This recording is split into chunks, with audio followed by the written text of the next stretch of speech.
हरी भरी पहाड़ियों, रंग बिरंगे पेड़ों और मुलायम हवा से भरे एक Now सुंदर press the शहर का pump नाम था to fill up Toyland. the tank with यह कोई fuel. आम शहर नहीं था, ये खिलौनों का जादुई शहर था। यहाँ इंसान नहीं रहते थे। Well सब done. कुछ खुद ही चलता, सीखता और काम करता था। कोई कार अकेली नहीं, कोई खिलौना रोबोट Let's अकेला go. नहीं, सब एक दूसरे की मदद करते थे, क्योंकि टॉयलैंड में यही नियम था। जो साथ दे वही दोस्त कहलाए। टॉयलैंड की सड़कों पर कई तरह के खिलौने घूमते रहते थे, पुलिस जीप, फायर ट्रक, रंगीन बसें, छोटी ट्रेनें और कई यांत्रिक खिलौने। लेकिन इनमें सबसे प्यारी और सभी की पसंदीदा थी एम्बुलेंस रोजा। रोजा लाल और सफेद रंग की थी, हमेशा साफ सुथरी रहती और उसकी छत पर चमकती 2 लाल बत्तियां उसे दूर से ही खास बना देती। वो बहुत दयालु थी, जहाँ भी किसी को मदद चाहिए होती, रोजा सबसे पहले पहुँच जाती। रोजा का दिल था बड़ा और इंजन था तेज, पर उससे भी ज्यादा उसका हौसला था सबसे ऊंचा। उसे सबसे ज्यादा खुशी तब मिलती थी जब वो किसी को बचा लेती या कहीं समय पर पहुंचकर किसी की मदद कर पाती। लेकिन आज का दिन रोजा के लिए थोड़ा अलग था। कल रात टॉयलैंड में बहुत बारिश हुई थी और शहर के कई खिलौने गड़बड़ी में थे। रोजा पूरी रात इधर उधर भागकर सबकी मदद कर रही थी। कहीं किसी टॉय ट्रेन का पहिया फंस गया, तो कहीं किसी कैंडी कारखाने की मशीन रुक गई। रात भर काम करने से उसका ईंधन लगभग खत्म हो गया था, इसलिए वह सुबह सुबह निकल पड़ी फ्यूल स्टेशन की ओर। टॉयलैंड के फ्यूल स्टेशन का नाम था एनर्जी हट। ये स्टेशन बहुत प्यारा और रंगीन था, पीले और लाल रंग का। वहाँ एक मुस्कुराता छोटा रोबोट काम करता था, जिसका नाम था रोबोट टिम्मी। टिम्मी एक छोटा, नीला, चमकदार और बेहद खुशमिजाज रोबोट था।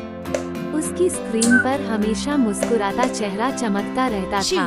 वो बहुत हेल्पफुल था और सबका पसंदीदा भी। रोजा धीरे धीरे फ्यूल स्टेशन पर पहुंची। उसके टायर थके हुए थे, आवाज में भी थकावट थी। सुप्रभात टिम्मी, रोजा ने कहा। मुझे थोड़ा ईंधन चाहिए, पूरी रात काम किया है। टिम्मी तुरंत खुश होकर उछला। ओह रोजा, तुम पूरे शहर की हीरो हो। बिल्कुल रुको, मैं अभी तुम्हें ईंधन भर देता हूँ। वह तेजी से नोजल लेकर रोजा की तरफ बढ़ा। मशीन की सुई धीरे धीरे ऊपर बढ़ने लगी, लेकिन अचानक कहीं से हल्की सी भिनभिनाती आवाज आई, जैसे हवा में कोई पुरानी मशीन चल रही हो।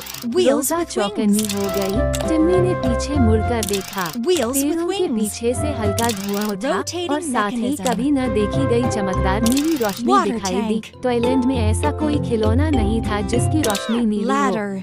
टिम्मी ने धीमी आवाज में कहा, रोजा, क्या तुमने ये पहले देखा है? नहीं, रोजा बोली, लेकिन यह आवाज ये यहाँ की नहीं लगती। रोजा की टंकी भरने ही वाली थी कि तभी पेड़ों के बीच से एक बड़ी रहस्यमयी वस्तु निकलकर हवा में तैरने लगी। वह गोल थी, चमकदार थी और उसके नीचे 3 रोशनी घूम रही थी। टिम्मी की स्क्रीन पर डर का इमोजी आ गया। ये क्या है? उसने कहा। रोजा की आंखें भी फैल गईं। ये टॉयलैंड का कोई खिलौना नहीं, लगता है बाहर की दुनिया से आया है। और तभी उस गोल वस्तु के नीचे का हिस्सा खुला। एक छोटा सा खिलौना बाहर निकला, रजत जैसा चमकीला, गोल सिर वाला, और उसके हाथों में एक अजीब सी चमकदार किताब। उस खिलौने ने धीरे धीरे करीब आकर कहा, ये डॉक्टर मेगाट्रॉन है। मैं एक पुराने भूले बिसरे शहर मेकेनिका से आया हूँ, एक खतरे की चेतावनी देने। टिम्मी और रोजा दोनों डर गए, लेकिन डॉक्टर मेगाट्रॉन ने हाथ उठाकर शांत संकेत दिया। डरो मत, मैं मदद करने आया हूँ। रोजा ने धीमे स्वर में पूछा, लेकिन किस चीज की चेतावनी? डॉक्टर मेगाट्रॉन ने अपनी चमकदार किताब खोली। इसमें एक पुरानी नक्शा जैसी चीज थी। मेकेनिका शहर में एक पुरानी मशीन है, डूम ड्राइव। वो बहुत शक्तिशाली है।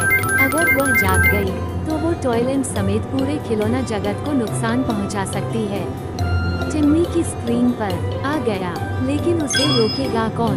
डॉक्टर मेगाट्रॉन बोला, मेकेनिका की मशीन को रोकने के लिए एक ही चीज चाहिए, एक हीरो जो हिम्मत रखता हो और एक स्मार्ट साथी। उसने रोजा और टिम्मी की तरफ देखा। धीरे से मुस्कुराया, और मुझे लगता है ये दोनों यहाँ खड़े हैं। रोजा चौंकी। हम कैसे रोकेंगे इतनी बड़ी चीज को? डॉक्टर मेगाट्रॉन धीरे धीरे बोला, क्योंकि तुम्हारा दिल सबसे बहादुर है रोजा, और टिम्मी तुम्हारे पास दिमाग और तकनीक है। टिम्मी ने शर्माते हुए कहा, हाँ शायद थोड़ा बहुत समझता हूँ। रोजा आगे आई, लेकिन हमें मैकेनिका तक पहुँचना कैसे होगा? डॉक्टर मेगाट्रॉन ने आसमान की ओर इशारा किया। उसकी उड़ती हुई मशीन धीरे धीरे नीचे आई।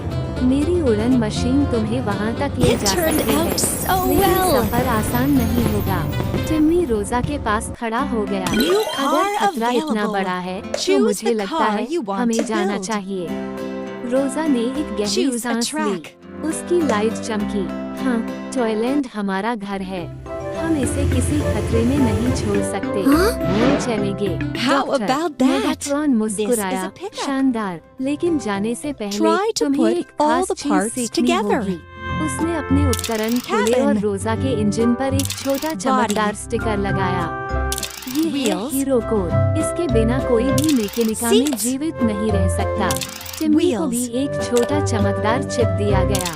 कुछ ही मिनटों में सब तैयार था। रोजा का ईंधन पूरा भर चुका था। टिम्मी रोजा की छत पर लगा छोटे प्लेटफॉर्म पर खड़ा हो गया।